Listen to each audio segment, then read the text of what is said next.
इस बार गुरु पूर्णिमा से लेके भाद्र पूर्णिमा तक यहाँ चातुर्मास्य का विचार मन में उत्पन्न हुआ था और भगवान की कृपा से वह पूर्ण भी हो रहा है। अनुष्ठान तो चातुर्मास्य का विधिवत चल रहा है। श्री धनंजय दास जी, उनको भी सौभाग्य मिला कि क्रमशः भागवत की कथा कहने का अवसर उनको मिला। सप्ताह कथा में दिन पूरे होते हैं, समय पूरा होता है। कोई कैसे कह सकता है इतने विराट ग्रंथ को एक सप्ताह में, लेकिन इस प्रकार से कहने पर ग्रंथ की उपासना का सौभाग्य प्राप्त होता है। कथा से लोग संतुष्ट हैं, यह भी भगवान की कृपा है। तो ये जो भगवान की लीला और कथा की जो व्यवस्था है अनुष्ठान के सहित, उससे किसी को यह अनुभव नहीं हुआ कि चातुर्मास्य नहीं हो रहा है। हम सब जीव स्वतंत्र नहीं हैं। सर्वतंत्र स्वतंत्र एकमात्र श्री ठाकुर जी हैं। जीव और प्रकृति ये दोनों परमात्मा के अधीन हैं और वैष्णव कहते ही उसको हैं जो जीवन की अंतिम श्वास तक भगवत भागवत पारतंत्र का अनुभव करे। हम स्वतंत्र नहीं हैं, हम भगवान के अधीन हैं, हम भगवान के प्राण प्यारे भक्तों के अधीन हैं, हम संतों के अधीन हैं, हम गुरुदेव के अधीन हैं। ऐसा विचार जीवन की अंतिम श्वास तक बना रहे, उसी को वैष्णव कहते हैं, उसी को हरिभक्त कहते हैं।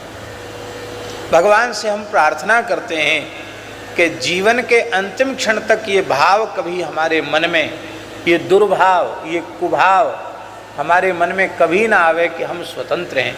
हमको सदा सर्वदा लगे कि हम तो हरिगुरु संतों की वस्तु हैं। पारतंत्र जानते हैं भैया जी किसको कहते हैं?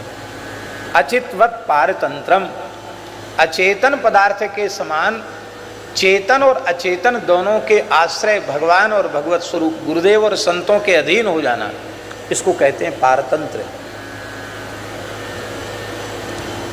ये गमछा है, वैसे तो चेतन परमात्मा सर्वत्र व्याप्त है, लेकिन व्यवहारिक दृष्टिकोण से ये अचेतन है। ये अचेतन गमछा उपभोक्ता की इच्छा के सर्वथा अधीन है। हम चाहे सिर पर बांध लें पगड़ी के रूप में, इसको कोई अहंकार नहीं होगा कि हमको सिर पर चढ़ा लिया महाराज ने। कंधे पर डाले हैं तो भी कोई अंतर नहीं, कमर में लपेट लें तो, और नाक मुंह पोंछ लें, पैर पोंछ लें तो। और महात्माओं की लंगोटी खो जाती तो गमछा ही फाड़ के लंगोटी बना लेते हैं। उसके 4 टुकड़ा कर दें, लंगोटी बना दें, तो भी ये नहीं कहेगा कि हमारा अपराध क्या था, आपने 4 टुकड़े कर दिए। और मान लो हमारा मन करे कि हम इसको दे दें वेदाचार्य जी को, श्री नारायण दास जी को दे दें, तो ये नहीं कहेगा कि आपने हमको अपने से अलग क्यों कर दिया। यह अचेतन पदार्थ वस्त्र हमारी इच्छा के अधीन है, हम जे चाहें वो करें। ऐसे ही हम स्वतंत्र नहीं हैं। ठाकुर जी जहाँ रखें, जैसे रखें, उनका मन हो कि हॉस्पिटल में कुछ दिन रखना है तो वहाँ रख लें, उनका मन हो कुछ दिन विश्राम वाला नाटक कराना तो वहाँ रख लें, और उनकी इच्छा हो कि कुछ चर्चा सुन लें, कर लें, वो कर लें, उनके अधीन है। तो थोड़ा शरीर का कोई भोग ऐसा उपस्थित हुआ कि उसकी अनिवार्यता थी, इसलिए थोड़े काल तक भगवत भागवत चर्चा में बाधा उत्पन्न हुई। हित चिंतक तो अभी भी कह रहे हैं कि आपका मन भले ही नहीं मानता है, लेकिन आपको अभी कुछ समय तक 4-5 महीने तक विश्राम ही करना चाहिए, ऐसा हित चिंतक कहते हैं। और उन हित चिंतकों की भावना का हम वंदन करते हैं। लेकिन एक श्रीमद् भागवत जी का श्लोक है, बहुत प्यारा श्लोक। आयुर्हरति वै पुंसाम नस्तञ्च यन्नसौ तस्य रते यत्क्षणो नीता उत्तम श्लोक वार्तया। हम सबकी आयु नष्ट हो रही है। भगवान सूर्य उदित होते हैं फिर अस्त हो जाते हैं। अभी वर्षा काल चल रहा है, इसके बाद शरद ऋतु आ जाएगी। ऐसी ऋतुएं बदलेंगी। दिनमपि रजनी सायं प्रातः शिशिर वसंतो पुनरायातः कालः क्रीडति गच्छत्यायु। समय खेल रहा है, हम सबकी आयु नष्ट होती चली जा रही है। जीवन के 25 वर्ष या 50 वर्ष या 60-70 वर्ष या 80 वर्ष जिसकी जितनी आयु होगी, ईमानदारी से विचार करें तो वह आयु का समय हमारा नष्ट ही हो गया। तो इतनी जो हमारी अमूल्य निधि नष्ट हुई है, उसमें से किस क्षण को हम प्रशंसनीय क्षण माने? तो जितना समय भगवान के नाम जप में, नाम संकीर्तन में, लीला दर्शन में, भगवान के गुणगान में, भगवान की मंगलमयी कथाओं के कहने सुनने में जितना समय बीत गया, तस्यर्ते यत् क्षणो नीता, भगवान के निमित्त जो क्षण व्यतीत किया गया है, किस प्रकार से? तो उत्तम श्लोक वार्तया। उत्तम श्लोक शब्द का अर्थ क्या है? उत्तम श्लोक शब्द का अर्थ है भगवान, और उत्तम श्लोक शब्द का अर्थ है भक्त। आचार्य जी, उत्तम श्लोक शब्द की जब हम व्युत्पत्ति करते हैं और उसमें 2 तरह का समास करते हैं, तो भक्त और भगवान दोनों अर्थ हो जाते हैं। उत्तमैः श्लोक्यते स्तूयते असौ उत्तम श्लोको हरि। हमारे रास बिहारी सरकार कहते हैं, मैं तो हूँ भगतन को दास, भगत मेरे मुकुट मणि। मैं तो हूँ भगतन को दास, भगत मेरे मुकुट मणि। मैं तो हूँ संतन को दास, संत मेरे मुकुट मणि। मैं तो हूँ संतन को दास, संत मेरे मुकुट मणि। हम केवल संकेत मात्र कर रहे हैं। भगवान अक्रूर जी के यहाँ पधारे ब्रजलीला में। मथुरा में कंस वध के पश्चात भगवान अक्रूर जी के यहाँ है। कंसवध के पश्चात नहीं, पढ़ने के आने के बाद अक्रूर जी के यहाँ है। फुर्सत कहाँ मिली भगवान को? जेने हो गया, चले गए पढ़ने, लौट के आए तो सबसे पहले अक्रूर जी के यहाँ।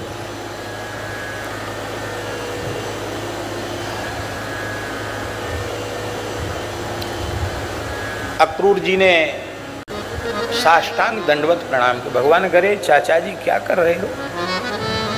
हम आपके भतीजे हैं, आप हमारे चाचा जी, आप पिता के समान पूजनीय हैं, आप दंडवत कर रहे हैं। तो अक्रूर जी इतने भाव विह्वल थे। अक्रूर जी ने कहा है, महाराज आप बोल नहीं सकते, बोल नहीं सकते, प्रतिबंध बना, प्रतिबंध। क्यों? ले आपने घोषणा कर रखी है, अहम भक्त पराधीनो यस्वतंत्र इव द्विज साधुभिर्ग्रस्त हृदयो भक्तैर भक्त जनप्रिया। आपने स्वयं ने घोषणा की है कि मैं भक्त पराधीन हूं, और भक्त कहलाने के योग्य तो नहीं हूं, पर आप तो मुझे अपना भक्त मानते ही हैं। ये भक्त का घर है, यहाँ आपकी नहीं चलेगी, यहाँ हमारी चलेगी, क्योंकि आपका नाम भक्त वांछा कल्पतरु है। हमने जो जो मनोरथ कर रखे हैं कि ऐसे पलक पावड़ बिछा के ले जाएंगे, चरण पखारेंगे, स्नान कराएंगे, भोग लगाएंगे, खूब लाड़ लड़ाएंगे। आप कहोगे तुम चाचा जी भतीजा जी हैं और हमको मना करोगे तो सब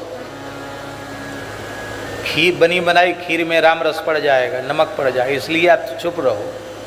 भगवान मौन हो गए दाऊ जी के सहित और महाराजोपचारों से, प्रेमोपचारों से अक्रूर जी ने भगवान का पूजन किया, चरणों का प्रक्षालन किया, भगवान की आरती करी, सब प्रकार से भगवान की सेवा की। भगवान ने स्वीकार किया, स्तुति की, साष्टांग प्रणाम किया। भगवान ने कहा आपके मन की हो गई?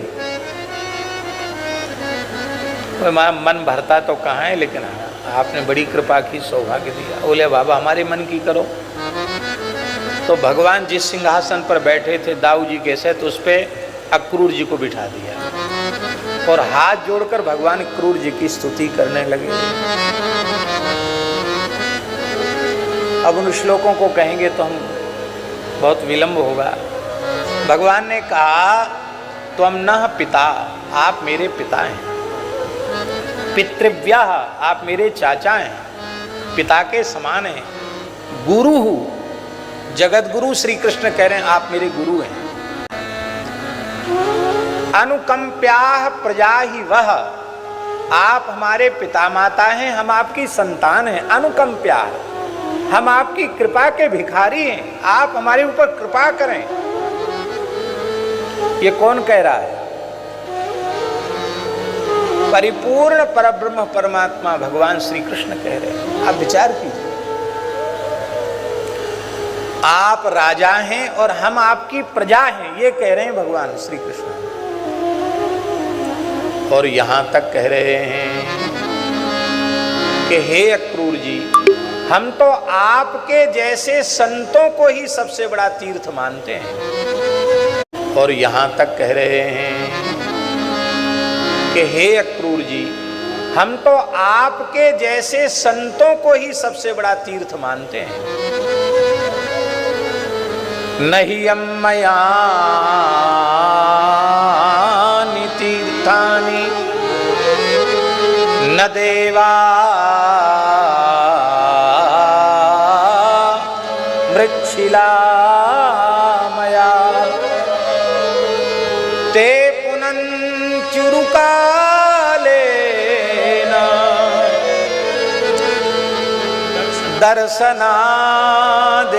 दर्शनादेव साधवा। हे अक्रूर जी, हम लोग तीर्थों में जाते हैं तो जलमय तीर्थ प्राप्त होता है। यहाँ लोहारगल जी हैं, वहाँ गंगा जी की धारा निकल रही है वहाँ से।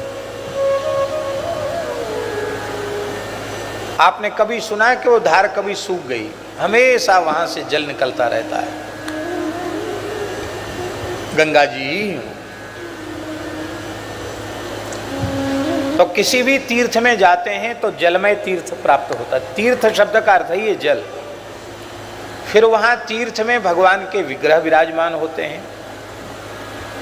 जगन्नाथपुरी जाएंगे तो जगन्नाथ जी मिलेंगे, द्वारकापुरी जाएंगे तो द्वारकाधीश जी मिलेंगे। जहाँ जाओगे वहाँ कोई ना कोई भगवान का स्वरूप मिलेगा। तो उन जलमय तीर्थों का और उन जलमय तीर्थों में विराजमान देवी देवताओं का आराधन उपासन करने वाला, सेवन करने वाला दीर्घ काल में पवित्र होगा। किंतु आपके जैसे संतों का कोई दर्शन कर ले, पूजन और संग भले ही ना हो, केवल दर्शन हो जाए तो दर्शनादेव साधवा, दर्शन मात्र से वह पवित्र हो जाएगा। यहाँ पिताजी जो साधवा कहा इसलिए कहा केवल आप अकेले नहीं, आपके जैसे जितने संत हैं उनका दर्शन ही जीव को पवित्र करता है। तो इसलिए उत्तम श्लोक माने क्या हुआ? भक्त, भगवान सदा अपने भक्तों का गुणगान करते हैं, भगवान सदा अपने भक्तों की प्रशंसा करते हैं, इसलिए भगवान को उत्तम श्लोक कहा गया। कहने का आशय यह है कि या तो भगवान की चर्चा में समय व्यतीत हो या भगवान के प्राण प्यारे भक्त की चर्चा में समय व्यतीत हो। जितना समय व्यतीत हो जाए समझ लो उतना समय हमारे जीवन का सार्थक हो गया। हमारे भारतवर्ष के एक महान संत थे, भगवत प्राप्त महापुरुष थे, परम पूज्य श्री खनेता वाले महाराज जी। भिंड जिला में खनेता है।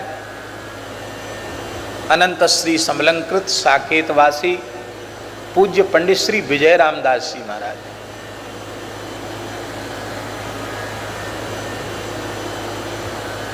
परम विद्वान थे। पूज्य करपात्री जी महाराज उनके यहाँ 10-10, 15-15 दिन विराजते थे। श्री उड़िया बाबा, हरि बाबा, कौन महापुरुष उनके यहाँ नहीं है। बहुत अद्भुत और शास्त्रों के प्रकांड विद्वान थे। स्वयं भगवान की अपने हाथ से अष्टयाम सेवा करते थे। हमने उनका दर्शन किया है। वृंदावन में उनका विजय राघव कुंज करके आश्रम है। ये मोती झील पर ही शेखंडानंद आश्रम के पास में है। हमारी कथा में एक बार पूज्य पंडित जी महाराज पधारे थे, परम पूज्य श्री विजय रामदास जी महाराज। ऐसी विनम्रता थी, इतने बड़े विद्वान थे, बड़ी आयु थी उनकी, लेकिन जहाँ खाक चौक में लोगों ने अपने पदत्राण उतार रखे थे, वहीं वो चुपचाप ऐसे बैठ गए कि पता ही नहीं चला। उनके लिए आसन अलग बिछा था, वहाँ बैठे नहीं। थोड़ी देर हो गई आने में, तो चुपचाप गेट पे ही बैठ गए जहाँ जूता चप्पल हो। चुपचाप ऐसे बैठ गए कि पता ही नहीं चला। उनके लिए आसन अलग बिछा था, वहाँ बैठे नहीं। थोड़ी देर हो गई आने में, तो चुपचाप गेट पे ही बैठ गए जहाँ जूता चप्पल उतरे थे, वहीं बैठ गए। और पूज्य गुरुदेव श्री पहाड़ी बाबा से उन्होंने गदगद कंठ से कहा कि हमने सोचा था कि अब कथा भी लुप्त हो गई है, लेकिन आज सुन के हमको लगा कि अभी कथा सुनने का सौभाग्य हम लोगों को मिलता रहेगा। बालक के ऊपर बड़ी कृपा थी उनकी, बहुत कृपा थी उनकी, लेकिन जहाँ खाक चौक में लोगों ने अपने पदत्राण उतार रखे थे, वहीं वो चुपचाप ऐसे बैठ गए कि पता ही नहीं चला। उनके लिए आसन अलग बिछा था, वहाँ बैठे नहीं। थोड़ी देर हो गई आने में, तो चुपचाप गेट पे ही बैठ गए जहाँ जूता चप्पल उतरे थे, वहीं बैठ गए।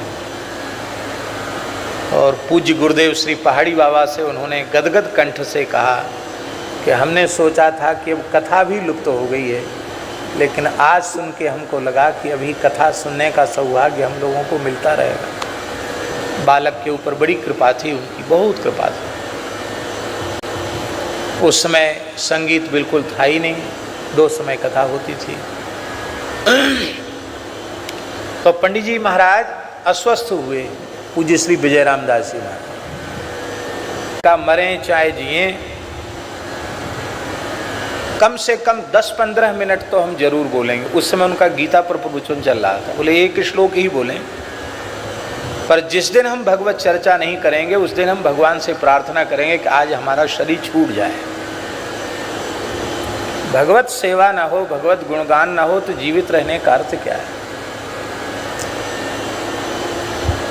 तो वहाँ भी वो उस अवस्था में भी ग्वालियर में भर्ती थे भैया जी, और उस अवस्था में जब चिकित्सकों ने बिल्कुल मना कर दिया था, निकट के 1-2 लोग ही बैठ जाते और वो गीता पर। डॉक्टर आया, डॉक्टर बैठ गया थोड़ी देर के लिए, तो उन्होंने इस पर चर्चा कर रहे थे, हृदय से रुजुन तिष्ठति। डॉक्टर थोड़ी ऐसी प्रकृति के थे जो ईश्वर के अस्तित्व में विश्वास ही नहीं करते थे। उन्होंने कहा महाराज ये सब पेट भरने के लिए लोगों ने पोथी पत्रों में तमाम बातें लिख रखी, मैं कुछ नहीं मानता हूँ, मैं केवल कर्म को ही मानता हूँ, मैं चिकित्सक हूँ, चिकित्सा करता हूँ। आप व्याख्या कर रहे हो कि सबके हृदय देश में मैं विद्यमान हूँ, हम तो पूरी छाती चीर के धर देते, हमको परमात्मा नाम की चीज़ कहीं दिखाई नहीं पड़ती। डॉक्टर लोग सारा शरीर चीड़ फाड़ कर देते हैं, कहीं भगवान तो मिलते नहीं। उन्होंने कहा भाई देखो तुम डॉक्टर हो, हम मरीज हैं, तुम अपना काम करो, हमारा तो अपना ये काम है बोलना, हम बोल रहे हैं। नहीं आप सबका समाधान करते, हमारा समाधान करिए। बोले हाँ करेंगे समाधान। तब तक महाराज के रक्त की रिपोर्ट आ गई। बार बार खून चेक होता ना कि कितना घटा कितना बढ़ा, वो क्या कहते हैं उसको, अनुकूल रोग प्रतिरोधकता कितनी बढ़ी है या कितनी घटी, ऐसा होता ना रक्त में कुछ ऐसे कण होते हैं जो रोग को बढ़ाने वाले होते, कुछ ऐसे जो घटाने वाले होते। और रिपोर्ट देख करके उन्होंने कहा कि अब तो आपकी रिपोर्ट लेकिन अभी भी बहुत संतोषजनक तो नहीं है। क्या है इस रिपोर्ट में? बोले तुम्हारे आपके रक्त में इस प्रकार के कीटाणु अधिक हैं। अरे राम राम, हम भगवान का प्रसाद पाने वाले और बड़े संयम से रहने वाले, हमारे खून में कीटाणु कहाँ से आए? अरे बोले महाराज जितने भी लोग हैं सबके रक्त में कीटाणु होते हैं। ना ना हम तो विश्वास नहीं करते, दिखाओ। ऐसे थोड़ी दिखेंगे। अच्छा महाराज दिखाते हैं। तो सूक्ष्मदर्शी यंत्र जो होता है वो लाया गया और उस डॉक्टर ने कहा कि देखो अब देखो इसमें सूक्ष्मदर्शी से इसमें दिखाई पड़ेगा। हाँ अब तो दिख रहा है, कुछ दिख तो रहा है। तो उन्होंने कहा हम आपकी बात पे अविश्वास नहीं कर रहे हैं श्री विजय रामदास जी महाराज, पर हम आप डॉक्टर पढ़े लिखे हो, आपसे एक बात पूछ रहे हैं कि कीटाणु जैसी चीज़ बिना सूक्ष्मदर्शी यंत्र के, सूक्ष्म वीक्षण यंत्र के बिना वो देखी नहीं जा सकती। तो जो अणोरणीयान है, जो विभु है, व्यापक है, वह परमात्मा सबके बाहर भीतर व्याप्त है, उसको तुम्हारी ये स्थूल आँखें कैसे देख सकती हैं? इन चर्म चक्षुओं से उनको कैसे देखा जा सकता है? डॉक्टर बोला महाराज हमारे पास तो देखने का साधन है। ये हाँ हमारे पास भी साधन है। कौन सा यंत्र? तो पंडित जी बोले उसका नाम है श्री राम वीक्षण यंत्र, श्री कृष्ण वीक्षण यंत्र। और वो यंत्र सद्गुरुदेव भगवान देते हैं। सत्संग में वो दृष्टि मिलती है और जब दृष्टि मिल जाती है तो कुत्ते में भी भगवान दिखाई पड़ने लग जाते, भूत प्रेत में भी भगवान दिखाई पड़ने लग जाते, सर्वत्र भगवान का दर्शन होता है। हमने सुना है कि उनके इस वक्तव्य से उस नास्तिक के जीवन में आमूल परिवर्तन हो गया। अंत में वो पंडित जी का शिष्य हो गया। और फिर पंडित जी ने 1-2 साल बाद पूछा उससे, कहो डॉक्टर साहब अब मन में विश्वास होता है कि नहीं कि हृदय से अर्जुन तिष्ठति? को रोने लग गए। बोले पहले मरीज दिखते थे, अब तो सब रूप में रघुनाथ जी ही दिखने लग गए। संतो दिशंति चक्षुंसी, दृष्टि देने वाले संत हैं और वो दृष्टि सत्संग में प्राप्त होती है। तो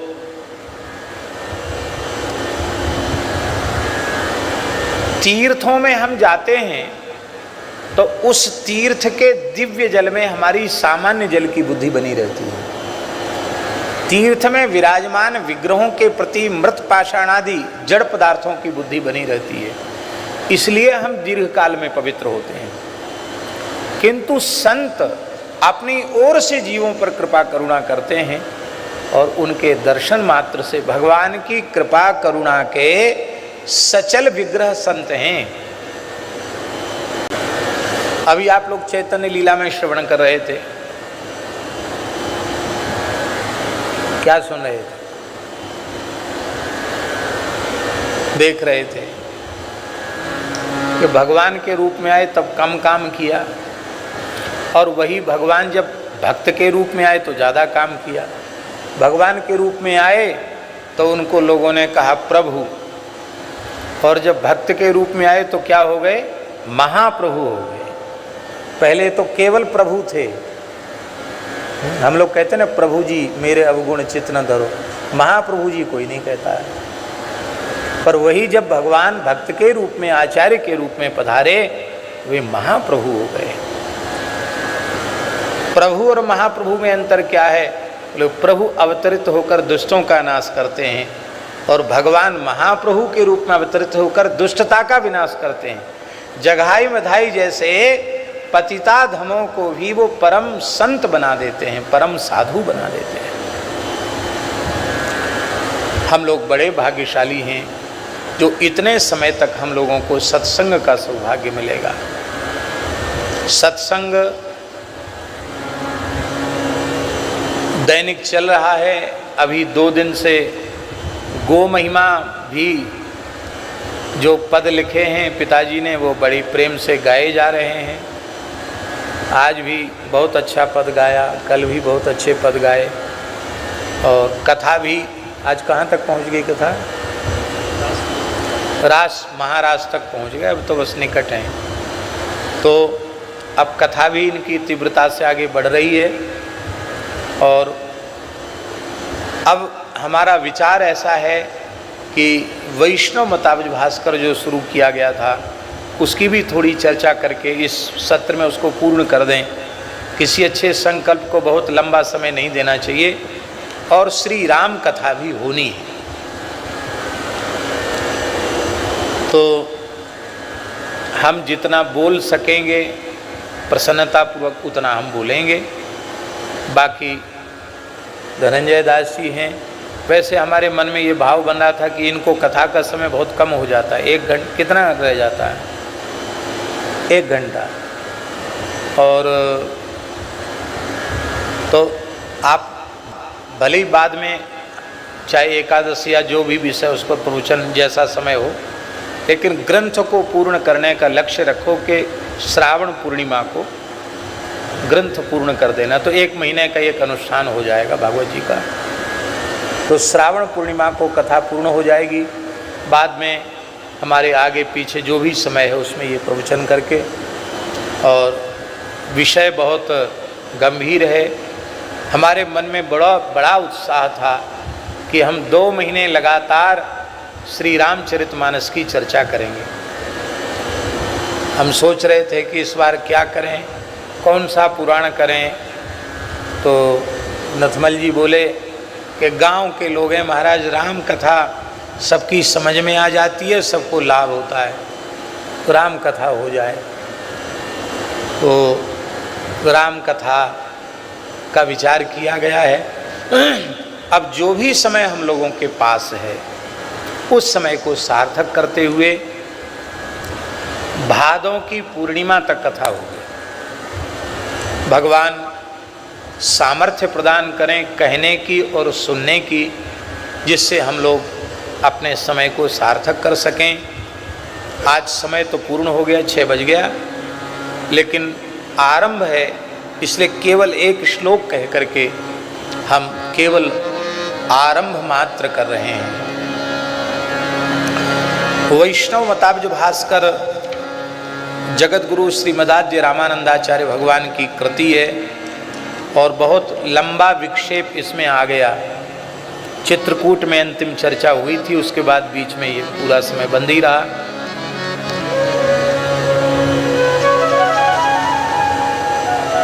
यद्यपि श्लोक संख्या 93 तक हो चुका था, लेकिन 93 को केवल कह करके उसका शब्दार्थ मात्र किया गया था चित्रकूट में, इसलिए उसी श्लोक की चर्चा करके आज केवल शुभारंभ कर देते हैं, और रामचरितमानस का पहला श्लोक मंगलाचरण का कह के संपन्न करते हैं। ये वैष्णव मताब्ज भास्कर नामक जो ग्रंथ है, ये श्री रामानंदीय वैष्णवों के लिए तो उपयोगी है ही, वैष्णव मात्र के लिए उपयोगी है, आस्तिक मात्र के लिए उपयोगी है। क्योंकि ऐसे मंत्रार्थ का प्रकरण आपने सुना, कितना दिव्य प्रकरण था, और वैष्णव सिद्धांत का निरूपण। और सबसे मुख्य बात इसमें है जो जगतगुरु श्रीमदाद्य रामानंदाचार्य भगवान की उदारता। वैष्णव मात्र का धर्म क्या है? हम लोग सब भगवत शरणागत हैं, हम लोगों का धर्म क्या है?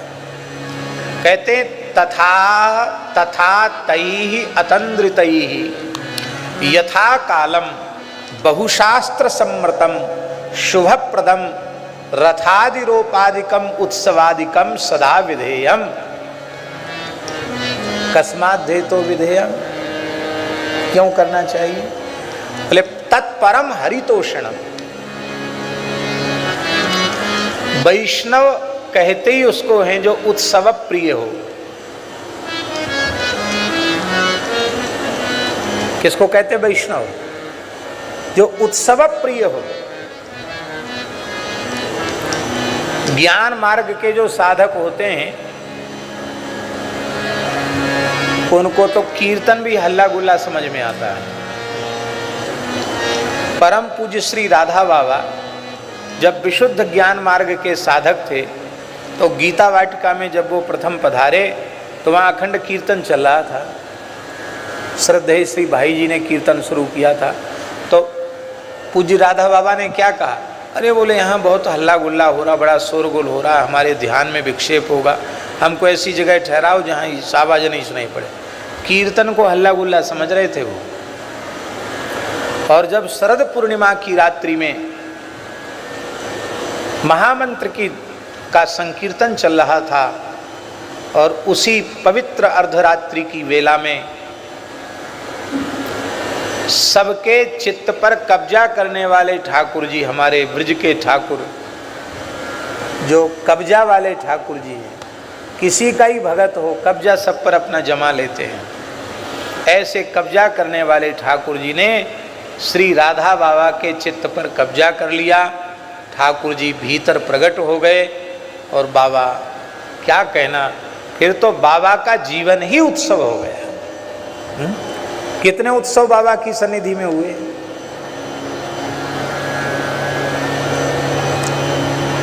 योग मार्ग के साधक, ज्ञान मार्ग के साधक, उनको एकांत में बहुत चाहिए, एकांत में चले जाओ। और वैष्णव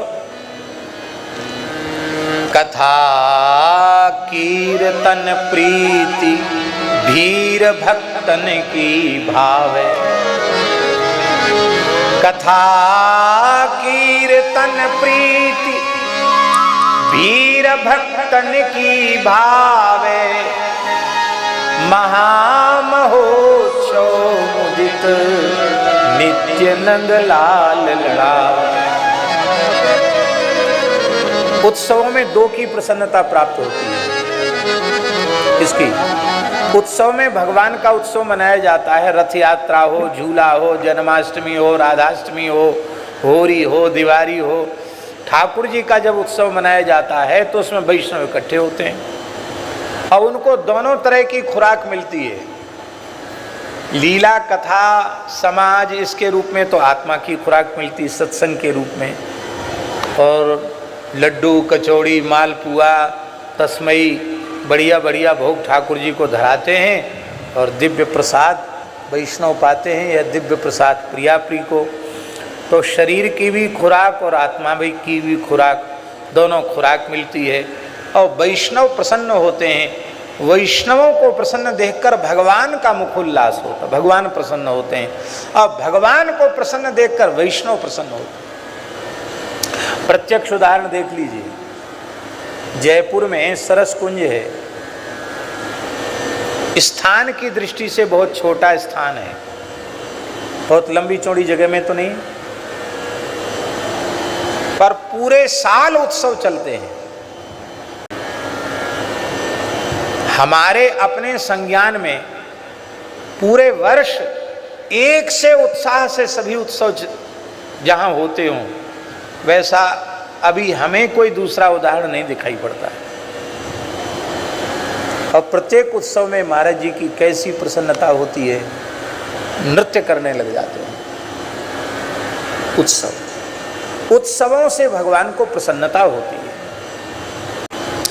अब ये चातुर्मास उत्सव ही तो है, तो किसी भी पद्धति से ठाकुर जी का गुणगान करना, ठाकुर जी को रिझाना, इसलिए आलस्य रहित हो करके जितना भी समय निकल जाए उतने समय में बहुशास्त्र सम्मतम, बहुत ध्यान से सुने, मनमाने उत्सव भी नहीं करने चाहिए। हम जो कुछ उत्सव करें उनमें शास्त्र सम्मत भी होना चाहिए। कुछ लोग ऐसे भी हैं कि जो मनमाने तरीके से उत्सव करते हैं, आप लोग अन्यथा नहीं माने। हनुमान जी की जयंती पर केक कटती है, केक, हनुमान जी की जयंती है और केक कहते, केक कहते, क्या कहते हैं उसको, काटा जाता, वहाँ भी मोमबत्ती लोग बुझाते हैं। तो हनुमान जी को happy birthday to you Hanuman ji को बोलते हैं। तो हम आपसे पूछते हैं, क्या ये शास्त्र सम्मत है? उत्सव भी हमारे पूर्वाचार्यों ने जिस पद्धति से मनाए उसी पद्धति से मनाना चाहिए, मनमाने तरीके से नहीं। बहुशास्त्र सम्मतम। क्यों उत्सव करना चाहिए शास्त्र सम्मत? बोले शुभ प्रदम, जीव को परम शुभ प्रदान करने वाले उत्सव हैं। कौन कौन से उत्सव हैं?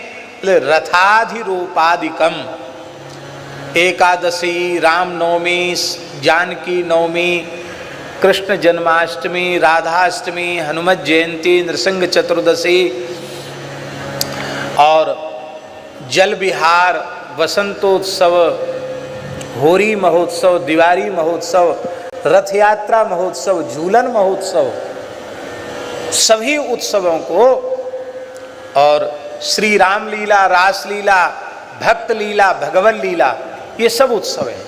इनको आयोजित करना चाहिए, क्योंकि यह आयोजन निष्काम सहज भक्ति को प्रदान करने वाले हैं और भगवान श्री हरि को संतुष्ट करने वाले हैं। अब प्रश्न उठा कि इन उत्सवों को मनाने से मिलता क्या है? देखो, दो तरह के लोग होते हैं। कुछ लोग ऐसे होते हैं जिनको अंधन को आंख देत, कोढ़िन को काया, बांझन को पुत्र देत, निर्धन को। कुछ ऐसी प्रकृति के लोग होते हैं, उनको और कुछ नहीं चाहिए, तो ऐसे लोगों की भी इच्छाएं पूर्ण हो जाती हैं, पर ये बुद्धिमानी नहीं है। अंधे को आंख मिल गई तो संसार चक्र तो नहीं छूटा, पुत्र मिल गया तो, सुअर के तो बहुत पुत्र होते हैं एक बार में, वो उसको मोक्ष कहाँ मिलता है? संसार की कोई वस्तु ऐसी नहीं है जो हमको हजारों हजारों बार न मिल चुकी हो। इसलिए उत्सवों का फल क्या होना चाहिए? अर्थ न धर्म न काम रुचि, गति न चहो निर्वाण, जन्म जन्म रति राम पद, यह वरदान नाम। भगवान की अहेतु की कृपा जीव को प्राप्त हो जाती है, तो उत्सवों से जीव भगवान से जुड़ जाता है। आप ठाकुर जी से नहीं जुड़े, मान लो, तो हमने कहा कि कुंज बिहारी जी कल हमारे यहाँ रामनवमी है, आपको रामनवमी से भी कोई लेना देना नहीं। आपने सोचा भाई महाराज इतने आग्रह पूर्वक कह रहे हैं तो चलो हम पहुँच जाते हैं। अब यहाँ आए तो बढ़िया पंजीरी मिली, पंचामृत मिला, खूब बढ़िया बढ़िया प्रसाद मिला, बधाई में खूब लुटाया, खूब बटा, कपड़ा लत्ता खेल खिलौना सब मिला। अब आप भगवान को तो बिल्कुल नहीं, लेकिन आपको इतना बढ़िया बढ़िया माल खाने को मिला प्रसाद के नाम पर, और इतनी बधाई मिल गई। तो आपने कहा भैया अब कब वो महाराज जी कहेंगे कि हमारे यहाँ उत्सव है तो हम जरूर जाएंगे। अब उत्सव में थोड़ी देर पदगान होगा, कीर्तन होगा, भगवान की चर्चा होगी। अहेतु की कृपा का फल क्या है, वो कैसे प्राप्त होती है, इसकी चर्चा हम कल करेंगे। आज समय संपन्न हो गया और केवल एक श्लोक कह करके और फिर हम श्री गणेशाय नमः श्री जानकी वल्लभो विजयते वर्णानामर्थ संधानाम रसानां छंदसामपि मंगलानां च कर्तारौ वंदे वाणी विनायको। वर्ण समूह और अर्थ समूह और रस समूह, ये संघानाम सबके साथ है। वर्ण संघानाम, अर्थ संघानाम, रस संघानाम, रस समूह, छंद संघानाम अपि, छंद समूह, उनके जो अधिष्ठात्री देवता हैं, प्रतिपाद्य देवता हैं। मंगल करता नहीं, मंगलानांच कर्तारौ, जो मंगलों के कर्ता हैं, ऐसे जो वाणी और विनायक हैं, उनके चरणों में हम प्रणाम करते हैं। वाणी माने भगवती बाग देवता सरस्वती, और विनायक माने भगवान गणपति। आप लोग कहेंगे कि गोस्वामी जी ने पहले गणेश जी को याद करना चाहिए। यहाँ गौरी गणेश भी होते हैं और यहाँ गौरी को भी याद नहीं किया, विनायक को याद किया, गणेश को, और उसमें भी वाणी माने सरस्वती को पहले। तो गोस्वामी जी का मंगलाचरण का प्रयोजन क्या है? उनके मंगलाचरण का प्रयोजन है श्री मद रामचंद्र भगवान का गुणगान। और गुणगान कैसे होगा?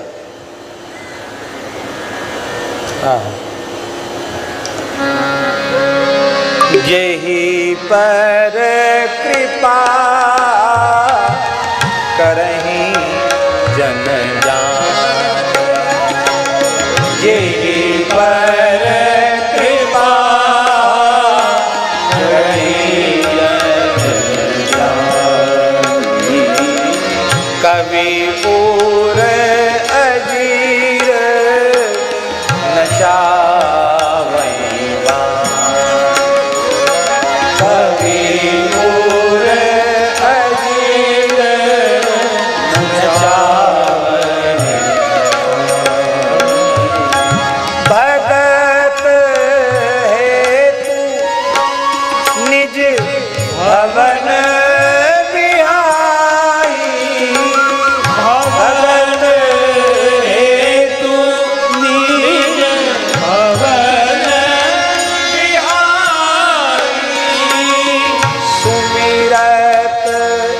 शारदा आवत धाई, सुमिरत शारद आवत धाई।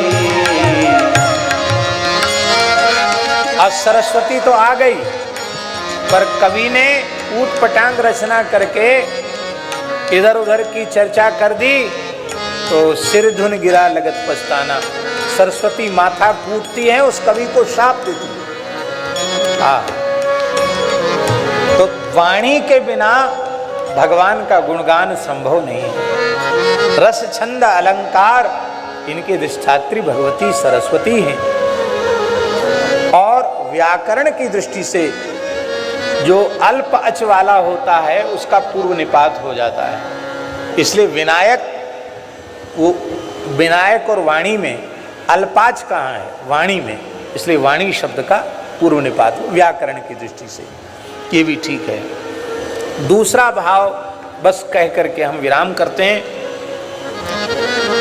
कुछ लोग ऐसे हैं जो ये कहते हैं कि तुलसीदास जी में अनन्यता नहीं है। अरे वैष्णव हैं, वैष्णव परंपरा के एक आचार्य हैं, रामानंदी वैष्णव हैं, जगतगुरु श्री मदाध्य रामानंदाचार्य भगवान के नाती चेला हैं। तो उनको अपने इष्ट का वंदन पहले करना चाहिए, ये बात नहीं कहनी चाहिए। क्योंकि तुलसीदास जी महाराज सनातन धर्म के सिद्धांतों का पूर्ण निष्ठा से पालन करने वाले हैं। और सनातन परंपरा है गणपति का, शारदा का स्मरण करना, इसलिए उसमें कोई कहीं बाधा नहीं। गणपति भी भक्त हैं और शारदा भी भक्त हैं और भगवान से श्रेष्ठ भक्त हैं, इसलिए दोनों का वे स्मरण करते हैं। ये समाधान। दूसरा समाधान उन लोगों के लिए दास निवेदन कर रहा है। शब्द के आचार्य जी दो तरह के अर्थ होते हैं। शब्दार्थ करने की दो प्रकार की पद्धति है। एक पद्धति है शब्द की पर्यवसायी वृत्ति, उसका आश्रय लेकर अर्थ किया जाता है। एक पद्धति है शब्द की अपर्यवसायी वृत्ति। जैसे हमने अमुक शब्द का उच्चारण किया, अश्वाह। क्या कहा हमने? अश्वाह। तो अश्व माने घोड़ा होता है, तो शब्द की पर्यवसायी वृत्ति है घोड़ा। लेकिन हमने अश्व शब्द की पर्यवसायी वृत्ति का आश्रय नहीं लिया, माने उसका अर्थ घोड़े में नहीं, उस अर्थ शब्द के अर्थ की वृत्ति को खुला छोड़ दिया, स्वतंत्र छोड़ दिया। तो प्रत्येक शब्द का वाच्य परमात्मा सिद्ध हो जाता है। आप चैतन्य लीला में देखेंगे आगे जब पढ़ाएंगे महाप्रभु जी तो क्या कहेंगे कि जितने शब्द प्रकृति हैं सबका अर्थ श्री कृष्ण है, जितने नाम संज्ञावाचक शब्द हैं सबका अर्थ श्री कृष्ण है, जितने प्रत्यय हैं चाहे सुबंत हों या तिगंत हों सबका अर्थ श्री कृष्ण है। तो लोग तो कह रहे हैं कि ये तो पागल हो गए निमाई पंडित, लेकिन पागल नहीं, वह एक अवस्था है जहां प्रत्येक शब्द का अर्थ परमात्मा ही होता है। तो वाणी माने श्री सीता जी और विनायक माने श्री रघुनाथ जी। बोलो श्री सीताराम जी महाराज की जय। इसलिए भगवती शारदा और भगवान गणपति के स्मरण के साथ यदि आप ये कहें तो श्री सीताराम जी का भी वंदन है, क्योंकि वर्ण समूह, अर्थ समूह, रस समूह, छंद समूह और संपूर्ण मंगलों के कर्ता तो श्री सीताराम जी हैं। वाणी, वाणी कैसे हैं श्रीदास रानी जी? गिरा अर्थ जल बीच सम कहियत भिन्न न भिन्न बंदौ सीताराम पद जिनहि परम प्रिय। तो वाणी यहाँ गोस्वामी जी ने किसको कहा? गिरा कहो चाहे वाणी को एक ही बात है कि नहीं? विनायक, अब विनायक माने कैसे करोगे? नायक माने क्या होता है? नायक कहते ना इस नाटक का नायक कौन है? दो होते हैं भैया जी, एक नायक होता है, एक खलनायक होता है। हाँ, खलनायक की भी भूमिका होती है, प्रत्येक नाटक में खलनायक की भी भूमिका होती, क्योंकि खलनायक न होगा तो नायक के गुण उजागर ही नहीं होंगे। रावण की भी जरूरत है राम जी के गुणों को उजागर करने में, कृष्ण के गुणों को उजागर करने में कंस की जरूरत है, वो खलनायक खल पात्र है। नायकों में नायक किसको कहते हैं? जिसका प्रत्येक चरित्र अनुकरणीय हो, आदर्श हो। भगवान के सभी स्वरूप एक हैं और सभी स्वरूपों में समानता है, किसी में भेद नहीं है। पर हमारे वृंदावन वाले ठाकुर जी के सब चरित्र अनुकरणीय नहीं है। आप कहो कि श्री कृष्ण भगवान के जैसे हम 10-20 महिलाओं को इकट्ठा करके नाचने गाने लग जाएं, आप घोर नरक जाओगे, घोर नरक, कहीं ठिकाना नहीं मिलेगा। उसमें भी विचार करना पड़ेगा कि भगवान की नकल करने वाले को नरक में भी किस नरक में रखा जाए या किस एक नए नरक का निर्माण किया, विचार करना पड़ेगा जमराज को भी। लेकिन राम जी का क्या कहना। प्रात काल उठ के रघुनाथ, प्रात काल उठ के रघुनाथ, मातो पिता गुरु नावहि माता, पिता गुरु नावहि माता। इतना ही नहीं, सरयू स्नान करते हैं, शास्त्रीय विधि से स्नान करते हैं, संध्योपासन करते हैं, नित्य तर्पण करते हैं राम जी। अनुज सखा संग भोजन करें, सबके साथ बैठ के प्रसाद पाते हैं। माता पिता गुरु की आज्ञा का अक्षर सब पालन करते हैं। प्रातःकाल जगने से लेके सोने तक राम जी के प्रत्येक चरित्र का अनुकरण प्रत्येक मनुष्य कर सकता है। इसलिए राम जी के चरित्र के अनुसंधान के बिना जीवन में मनुष्यता नहीं आ सकती। मनुष्यता के लिए भी राम जी का स्मरण बहुत जरूरी। भगवान राम जी के भी ऐश्वर्यमय चरित्र हैं, उनको तो कोई नकल नहीं कर सकता, पर उनका जो जीवनचर्या है वो मनुष्य के लिए आदर्श है। तो राम जी नायक हैं, नायक नहीं है, नायक तो बहुत हैं, और ये विनायक हैं। विनायक माने विशिष्ट नायक। कैसे? जितने नायक हैं उन नायकों में राम जी सबसे विशिष्ट हैं, धीरोदात्त नायक हैं। इसलिए राम जी का नायकत्व विशिष्ट नायकत्व है। तो जो राम जी की वाणी भगवती श्री जगदम्बा जानकी जी और जो विशिष्ट नायक श्री रघुनाथ जी हैं, उन दोनों के चरणों में हम प्रणाम करते हैं। अब मंगलाचरण में कैसे 7 कांड हैं इस पहले मंगलाचरण में, इसकी चर्चा हम कल करेंगे। श्री राम जय राम।